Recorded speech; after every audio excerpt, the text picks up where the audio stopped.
Tonight, from on top of the political world. I'm proud to have won by a decisive victory. I'm proud and I'm humbled. To facing a federal drug charge. Just a year after Southwest Floridians send Trey Radel to Washington. I will continue doing exactly what I have done. The Republican congressman is charged with possession of cocaine, calling it an extremely irresponsible choice. And Southwest Florida Republican Congressman Trey Radel is due in federal court at 9 o'clock tomorrow morning in Washington, D.C. He was arrested nearly a month ago on October 29th, but he never mentioned a word about it. He's charged with cocaine possession. It's just now coming to light in the media because the charges were only formally filed this afternoon. The crime carries a maximum of 6 months in jail and a fine of up to $1,000. In a statement to Fox 4, Radel says, quote, "I'm profoundly sorry to let down my family, particularly my wife and son and the people of Southwest Florida. I struggle with the disease of alcoholism, and this led to an extremely irresponsible choice. As the father of a young son and a husband to a loving wife, I need to get help so I can be a better man for both of them." He goes on to say, quote, "In facing this charge, I realize the disappointment my family, friends, and constituents must feel. Believe me, I am disappointed in myself, and I stand ready to face the consequences of my actions. However, this unfortunate event does have a positive side. It offers me an opportunity to seek treatment and counseling. I know I have a problem and will do whatever is necessary to overcome it, hopefully setting an example for others struggling with this disease. Please keep my family in your prayers." So why did the congressman keep his arrest a secret from you for nearly an entire month? That's what some of those who campaigned for him are asking tonight. 4 in Your Corner's Gabrielle Saran is live outside his office in Cape Coral with more. Gabrielle? Patrick, this is one of Congressman Radel's 2 offices in Southwest Florida. He has another one in D.C., all because those who believe in him work for him tirelessly. But tonight, after he was caught buying cocaine, those supporters are crushed. They did. I think it was, something that was kept quiet. For a year, Matt Hurley helped to get Trey Radel elected to Florida's 19th district. He's sharing this picture book of life on the trail. There was times where I would be with him from, 5 o'clock in the morning until, 11 o'clock at night, and I never saw any indication of drug use or any form of, over-the-top alcohol abuse. But according to court documents, the feds busted the freshman Republican in a drug sting 3 weeks ago. He faces a misdemeanor cocaine charge and will go before a judge Wednesday morning. People of Southwest Florida, this is a catastrophe we just didn't need. But despite the black eye for the congressman, Hurley shies away from what Radel should do next. Should he step down? I think it's way too early to make a decision like that. I know for a fact that Trey has a good heart. It's sad. See what happens. Again, Radel's arraignment is tomorrow in D.C. at 9 in the morning. He faces up to 180 days in jail and a fine of up to $1,000. We're working this story and we'll bring you the latest information as we get it. Live in Cape Coral, Gabrielle Saran, Fox 4, in your corner. Now, if you're surprised to hear the congressman is only charged with a misdemeanor instead of a felony for cocaine possession, you're not alone. 4 in Your Corner investigator Dave Culbreth, who was the first reporter in Southwest Florida to break that the feds were involved in this, is standing by tonight to explain what else he dug up about the case against Radel. Dave. Emily, we're hearing that Radel was caught in a joint operation by the FBI and DEA. And a Washington television station is quoting inside sources as saying that he's charged with buying cocaine from an undercover agent in the DuPont Circle neighborhood on October 29th. And that later that night, the feds went to his apartment and informed him that he would be facing criminal charges related to his purchase of cocaine, and his dealer identified him as a congressman. So how does all this happen? We asked, arguably, the most experienced prosecutor in Southwest Florida tonight. But I know if you got DEA and FBI involved in a sting in Washington, it's something supposedly pretty big going on. Joe D'Alessandro was the chief prosecutor in Southwest Florida for 3 decades.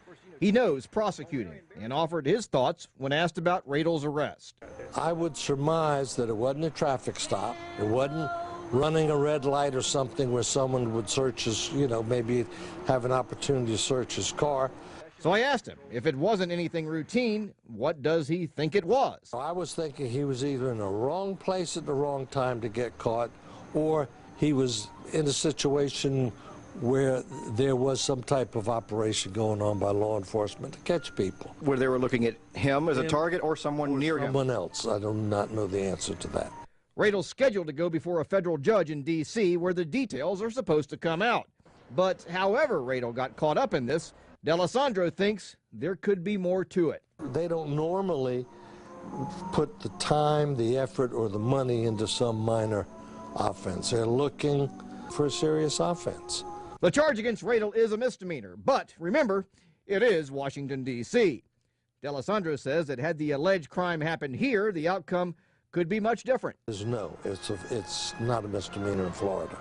What is it, third-degree felony, or what's the lowest? Depending. Possession would probably be a third-degree felony here in Florida. Minor correction, he's been charged, not arrested. There is a difference. And how can this affect Radel's future as a congressman? According to the Constitution, a congressman can face expulsion and be removed from office for disorderly behavior. It would take a 2/3 vote of Congress. It's only happened 5 times in U.S. history and twice in the last 100 years. Live, Dave Culperth, Fox 4 in your corner. Now, another scandal in Radel's political history may seem minor by comparison. It was dubbed Domain Gate. During his campaign, he came under fire for buying domain names, some targeting his political opponents, others highly sexually explicit, some so vulgar that mainstream media won't print or air the names. He blamed the sex site names like Whorehouse and Sex Guide Online on employees of his now defunct web domain company. And he bought the website names of some of his political opponents and posted scathing criticisms of them. They called his tactics rather unethical, misleading, even sleazy at the time. And all new at 10, one of those opponents speaking out tonight. Fellow Republican Chauncey Goss finished second to Trey Radel in the GOP primary last year. During the campaign, Goss accused Radel of, quote, being creepy and stalkerish when he bought the domain names chaunceygoss.com and chaunceygoss.net. Goss did not file any charges for so-called cyber squatting, but now Goss is questioning whether Radel, who missed 4 votes in the House of Representatives this week, is really serving you and other constituents. I had hoped for much better out of Representative Radel. I understand that he has sickness, and I understand he's going to try and get some treatment for that, and I think that's admirable. My heart goes out to, obviously, to his family. This has got to be very difficult for them. In the meantime, this country's got some huge challenges in front of it, and we need serious representation from Southwest Florida.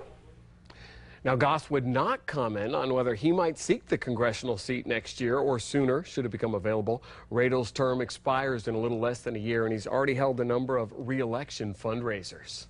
Our coverage of the drug charge against Southwest Florida Congressman Trey Radel continues throughout this newscast. That's right. Still to come tonight, how the congressman has previously voted on drug crime laws in Congress. Plus, what he was tweeting and posting on the day he was busted and what he's been saying in social media since then. We're also focusing on the family he mentions in his statement. His wife, former Fox 4 anchor Amy Wegman, who campaigned for him, and their toddler son, who will soon turn 2. The man who held that congressional seat before him and endorsed him, fellow Republican Connie Mack, also going to speak about the arrest, as well as House Speaker, Republican Majority Leader John Boehner, also weighing in. Meanwhile, we want you to weigh in. Radel is supposed to work for you in Washington. As you heard, he's missed the votes in the House this week. Do you think the congressman should have told you about this a month ago when he was busted? And what do you want him to do next? Call us with your answer at 239-206-FOX4. You can also share your opinions online when you go to fox4now.com. This is also where we are posting every new piece of confirmed information we get on this case in real time for you. And don't forget, our coverage on air continues in just minutes.